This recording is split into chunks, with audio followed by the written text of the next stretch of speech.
miaka 64. Ndio. Huyu ni Rigiji ameamua kugombea urais.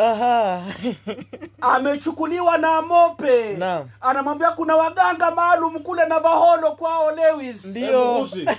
Kule hata ukikaa nao wakibashiri ndio. Rigiji na kikosi chake wanakwenda kule na matumaini, wanangoja ubashiri. Lake Riano, wakati tunakwenda kwenye VAR, labda mkono ulitumika. Ndio. Mkono labda ulitumika. Ndio. Ndio. Mkono ulitumika, Sensa alihusika hapa na kijana Femin. Huenda bao likakataliwa. Sasa kule kwenye waganga wa Navaholo, tumesubiri moshi mweupe.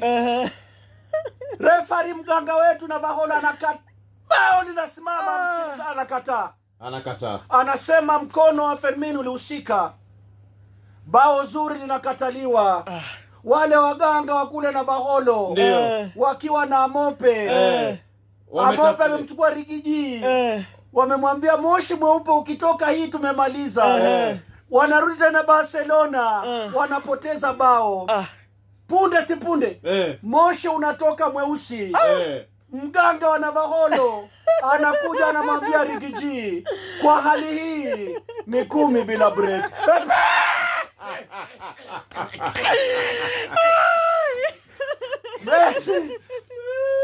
Mechi inamalizika, msikilizaji. Uwanja huu labda hatutaona tena kila siku hapa, maana watakuwa wanaelekea Nou Camp. Naam. Lakini Olympic Louis imekuwa mechi ya kupendeza.